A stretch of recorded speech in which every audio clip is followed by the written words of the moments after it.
I was 32 when I bought my first house. After years of saving, working overtime at my software engineering job, I finally had the keys to my own place. Then the mail arrived with court documents. My parents were suing me over my new house, claiming it should go to my sister Amelia. You read that right. My own flesh and blood took me to court because I bought myself a home. If you're watching this from your own family drama, hit that like and subscribe button. Trust me, by the end of this story, you'll see how I turned this betrayal into the most satisfying lesson my parents never expected to learn. Growing up in suburban Michigan, it never took long for visitors to figure out the family dynamic in our household. My sister Amelia, 2 years younger than me, was undeniably the golden child. The pattern was established early and only grew more obvious with time. When back-to-school shopping came around, Amelia would get bags of new clothes from the trendiest stores at the mall. I would get a couple new items and was told to make do with what I already had. Boys do not care about fashion. Holden, my mother would say, ignoring my protests about wearing the same 3 shirts all week. The double standard extended beyond material things. Amelia would bring home report cards with mostly B's and a few C's, and our parents would celebrate by taking her out for ice cream. You did your best, sweetie, they would. Coo. Meanwhile, my straight A's with 1 A- would be met with, "What happened in that class?" You could have tried harder. The inequality reached its peak when we both turned 16. Amelia received a brand new Honda Civic wrapped with a giant red bow in the driveway on her birthday. When my 16th birthday rolled around 6 months earlier, I was handed a bus schedule and told that if I wanted a car, I should save up for one. I spent 2 summers mowing lawns, washing cars, and working evenings at the local grocery store before I could afford a beat-up Toyota that broke down at least once a month. I learned quickly that in our household, I would need to fend for myself. My path through education reinforced this reality. While my sister had her pick of colleges with our parents ready to pay full tuition, I applied for every scholarship I could find. I maintained a perfect GPA through high school, participated in every extracurricular that might boost my college application, and worked part-time jobs simultaneously. The effort paid off when I secured a nearly full scholarship to study computer science at a state university. College was a struggle, but a productive one. While other students could focus exclusively on their studies, I balanced classes with part-time work to cover what my scholarships did not. During summer and holiday breaks, I would return home and pay my parents' rent to stay in my old bedroom, something they never required of Amelia when she would come home.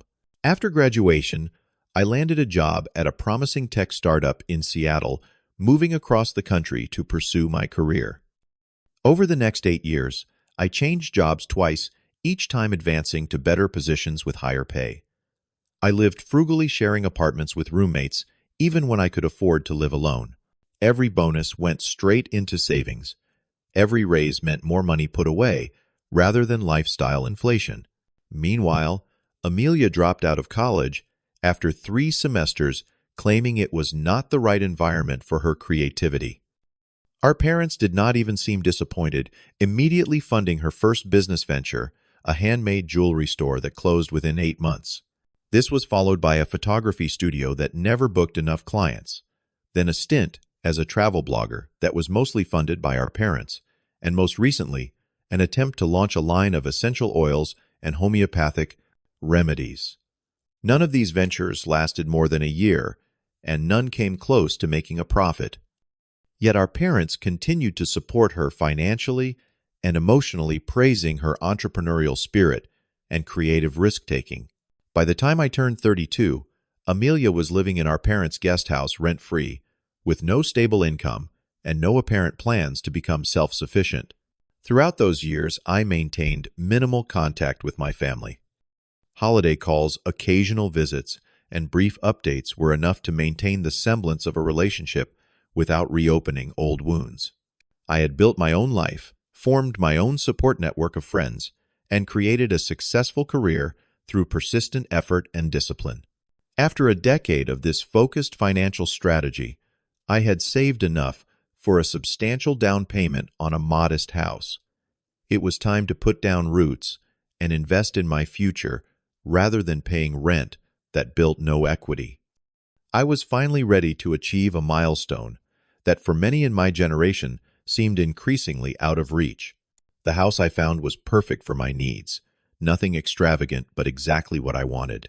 A 3-bedroom, 2-bathroom single-family home in a quiet neighborhood with good schools about 20 minutes from my office. The extra bedrooms would serve as a home office and a guest room for friends who might visit. At just under the market average for the area, it was within my carefully calculated budget. When my offer was accepted, I felt a surge of pride unlike anything I had experienced before.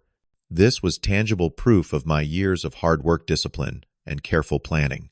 The closing process went smoothly, and on a bright Tuesday morning in April, I signed the final paperwork and received the keys to my very first home.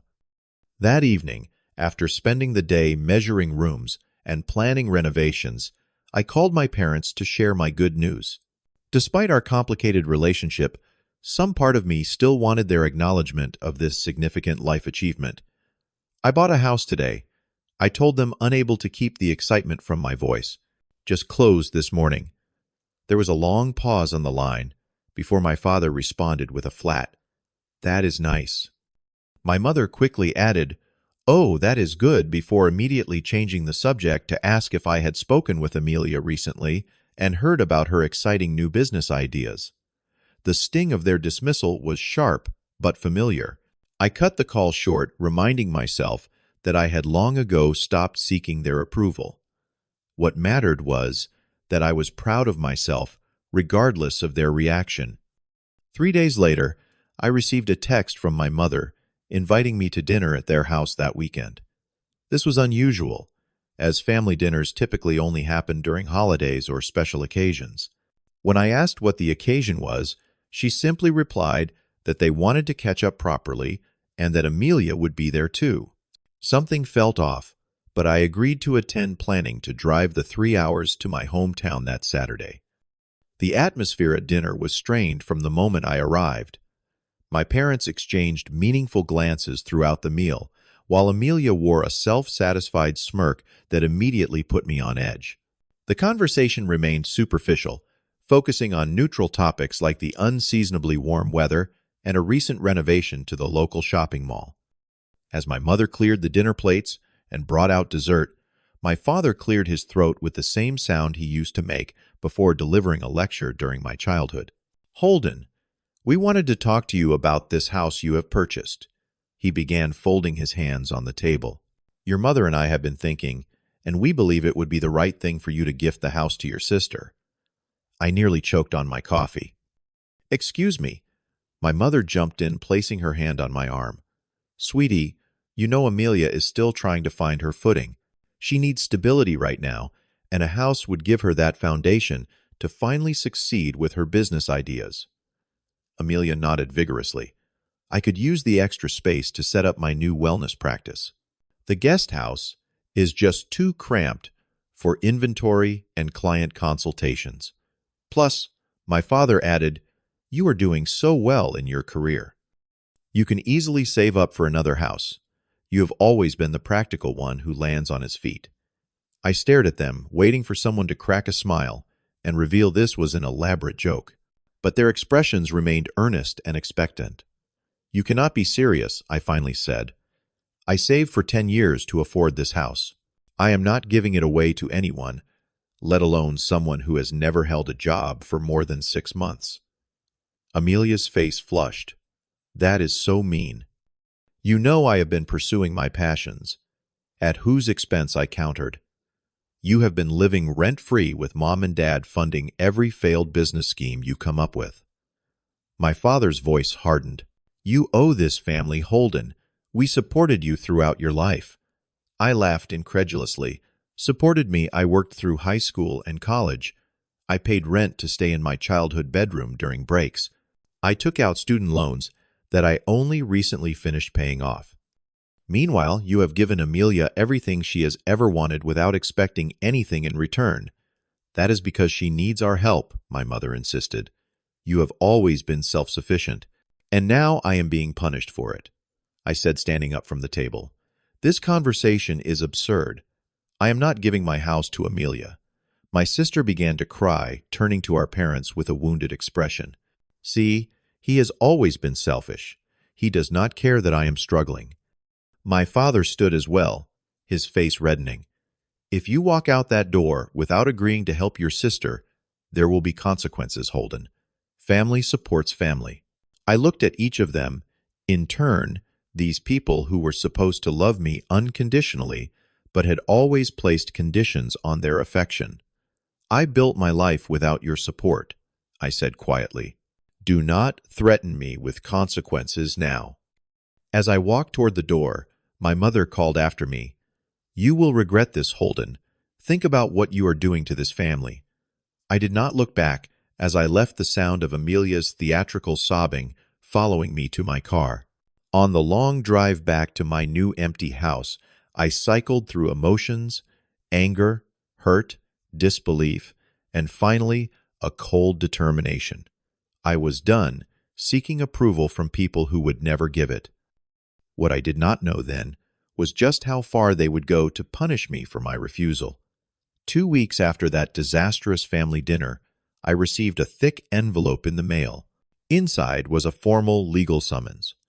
My parents were suing me, claiming that the funds I used to purchase my house were actually family money that had been promised to Amelia. The lawsuit demanded either the transfer of the property to Amelia or financial compensation equal to the value of the house. The allegations were so outlandish that I initially thought it was some sort of elaborate prank. They claimed that they had verbally promised Amelia financial support for a house when she was ready to settle down. According to their filing, because I had occasionally lived at home during college breaks, any money I earned during those periods belonged to the family fund and was not mine to use for a home purchase. Once the initial shock wore off, I contacted a lawyer.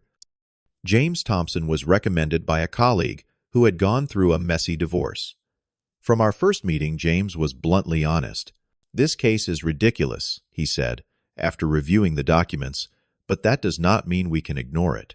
Frivolous lawsuits can still cause serious problems, if not properly defended against. Over the next few weeks, we gathered evidence to counter my parents' absurd claims. Bank statements showing that all my earnings had gone into accounts solely in my name. Documentation of rent payments I had made to my parents during college breaks. Financial aid forms showing I had been self-supporting throughout my education. Text messages and emails that contained no mention of any family money or promises to Amelia. Their case has no legal merit, James assured me, but family court can sometimes be unpredictable. Judges occasionally make rulings based on what they feel is right for family harmony, rather than strictly following the letter of the law. Before the court date, there were multiple attempts at what my parents' lawyer called family resolution meetings. I attended one with James, where my parents' attorney suggested I could preserve family relationships by either signing over the house or providing Amelia with enough money to buy a comparable property. My client has worked hard for what he has, James responded coolly. There is no legal or moral obligation for him to surrender his property. During this meeting, Amelia oscillated between tearful pleas about how much she needed the house for her future and angry accusations about how I had always gotten everything while she struggled. The cognitive dissonance was astounding, but I remained calm, letting my lawyer do the talking. When the court date finally arrived, I was a bundle of nerves despite James's assurances. The idea of facing a judge of having my family's dysfunction laid bare in a public forum was deeply uncomfortable, but I was also determined to stand my ground. Judge Patricia Morales was a no-nonsense woman in her 60s who regarded my parents with visible skepticism from the start. As my parents' lawyer presented their case, her expression grew increasingly incredulous. "Let me make sure I understand correctly," she interrupted at one point. You are claiming that because your son occasionally resided in your home during his college years, despite paying rent, the money he earned at that time belongs to the family and not to him. My parents' lawyer stumbled through a response about implied family contracts and verbal agreements, but the judge was not having it. When it was our turn, James methodically demolished their arguments. He presented my financial records, showing years of independent saving. He highlighted the contradictions in my parents' claims. Most devastatingly, he introduced evidence of the financial support my parents had provided Amelia over the years, including payments for her failed businesses, free housing, and credit card bills they had covered. Your Honor, James concluded, this case represents nothing more than an attempt to punish Mr. Lawson for his financial responsibility and success, while rewarding his sister for her lack thereof. The plaintiffs have provided no credible evidence of any agreement regarding the defendant's earnings or property. Judge Morales did not even need to retire to chambers to consider her ruling. She dismissed the case immediately, calling it a frivolous waste of the court's time and an inappropriate use of the legal system to mediate what is clearly a family disagreement. She even warned my parents that they could be liable for my legal fees if they attempted to pursue the matter further. As we exited the courthouse, my parents and sister were waiting near the steps. My father approached, his face rigid with anger. "You have always been a disappointment," he said in a low voice. "Consider yourself no longer part of this family." My mother stood beside him, arms crossed. "I cannot believe you would do this to your own sister. After everything we have done for you." Amelia was more dramatic, tears streaming down her face as she shouted loudly enough for passers-by to hear. "You have ruined my life. I hope you are happy in your stolen house." I looked at them calmly. These three people who had tried to take everything I had worked for, who had attempted to use the legal system to bully me into giving up my hard-earned security. You made your choice clear when you filed this lawsuit. I replied evenly. "I am just respecting your decision." As I walked away with James, he placed a hand on my shoulder. "For what it is worth, I have seen a lot of family disputes in my career. This was among the most unjustified. You did the right thing standing your ground." I nodded, feeling a complex mix of vindication and grief. I had won the case, but lost my family in the process. Though looking back, I wonder if I ever truly had them to begin with. After the court case, James suggested I could counter-sue for legal fees and emotional distress, but I declined. Not because I had any remaining loyalty to my family, but because I had a different kind of justice in mind, one that would hit them where it really hurt their social standing and reputation.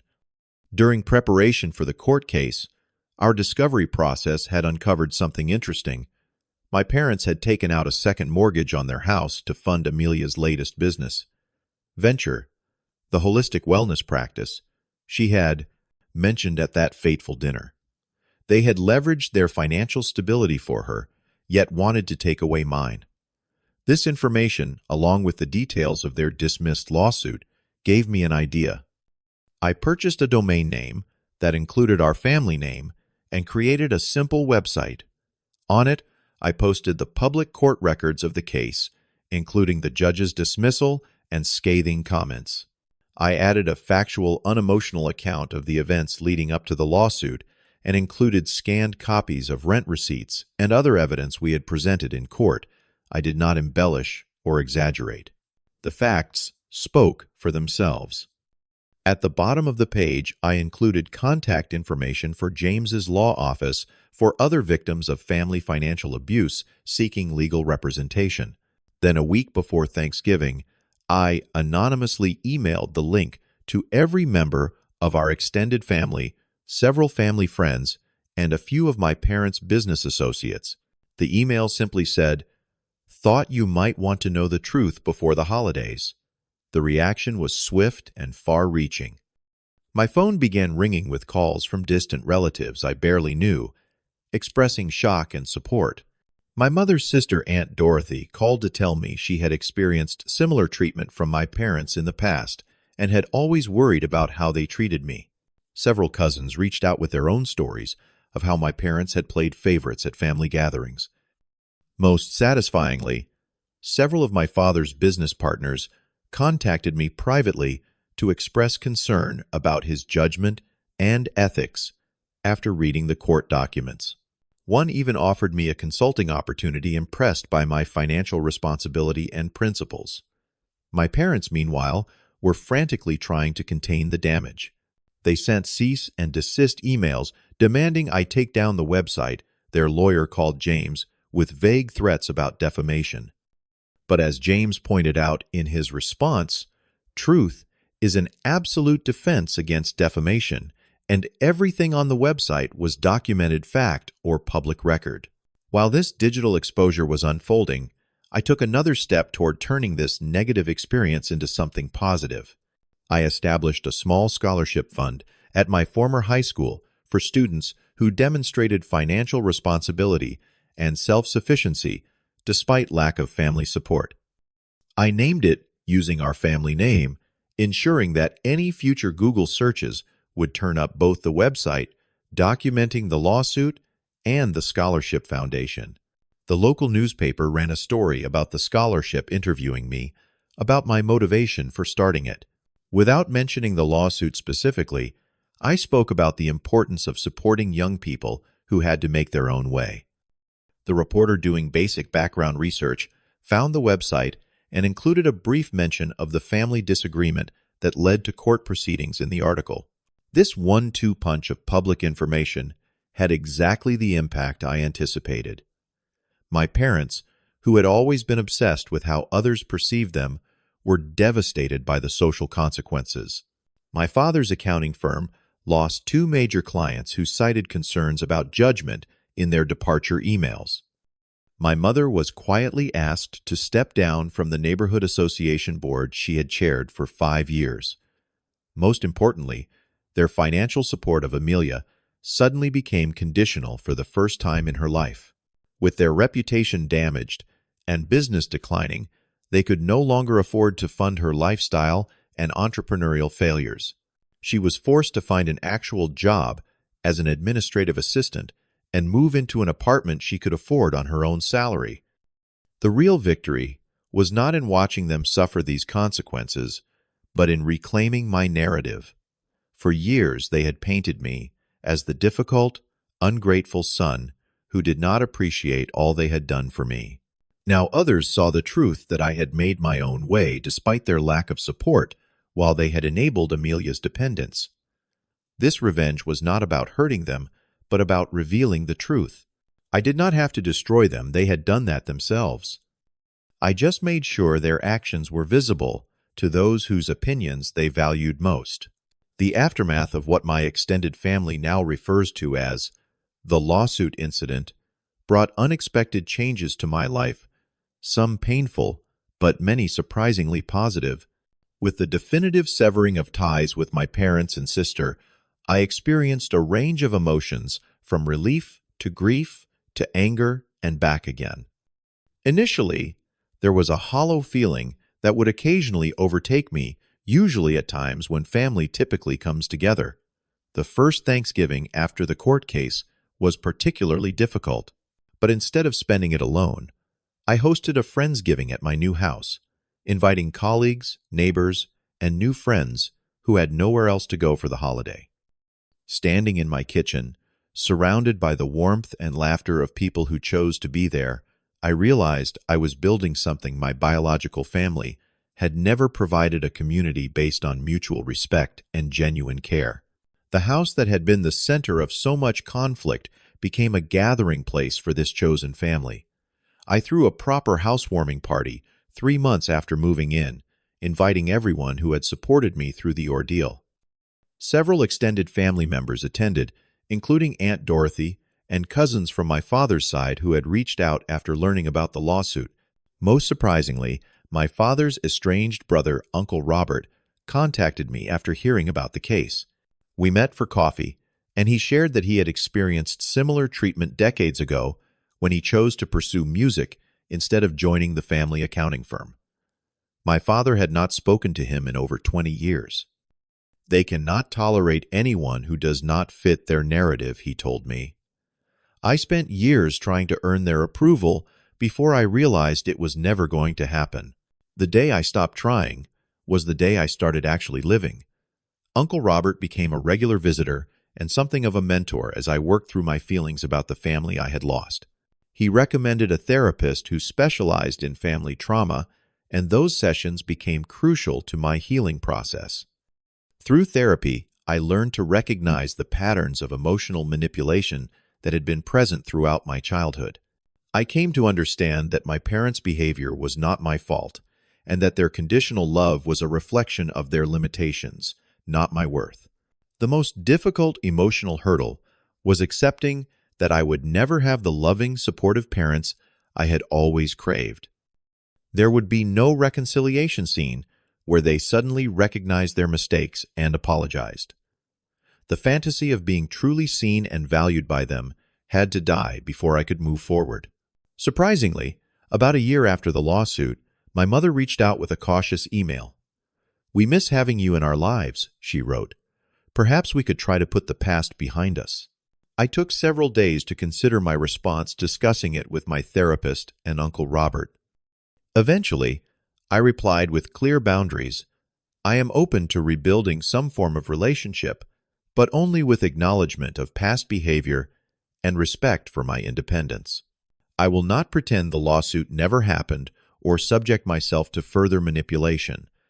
Her response was telling, a vague non-apology that included phrases like, "Sorry you felt hurt, and we only wanted what was best for the family." She also mentioned that Amelia was struggling in her unfair job and suggested I might want to help her out financially as a gesture of goodwill. Some things never change. I declined further contact. Amelia sent several messages over the following months, alternating between angry accusations and pleading requests for financial help. I eventually blocked her number after she showed up at my house, unannounced, demanding to be let in, because she deserved to at least see what I had taken from her. These interactions confirmed what I had learned in therapy, that establishing boundaries with toxic family members is not just a right, but a necessity. The distance I maintained was not about punishment, but self-preservation. As months turned into years, the emotional wounds began to heal. I advanced in my career, built deeper friendships, dated, and eventually met someone who understood and respected my family situation without judgment. My house became truly my home, a safe space filled with warmth and genuine connections. The scholarship fund I established grew as others contributed, and I found purpose in mentoring recipients who, like me, were finding their way without family support. One young woman heading to college on her own after leaving an abusive home told me that knowing someone else had succeeded in similar circumstances gave her hope for her own future. Looking back now, I can see that losing my biological family forced me to define family on my own terms. I discovered that true family is built on respect, support, and unconditional acceptance, not obligation or manipulation. Sometimes the family you choose is more valuable than the family you are born into. I lost parents who never truly supported me, but gained a community who values me for who I am. If you have ever had to stand up against family who tried to take advantage of you, share your story in the comments below. How did you maintain your boundaries? Did you find your chosen family along the way? Hit that like button. If this story resonated with you, subscribe for more real-life experiences, and share this video with someone who might need to hear that it is okay to protect yourself, even from family. Thank you for listening to my story, and remember, your worth is not determined by those who fail to see it.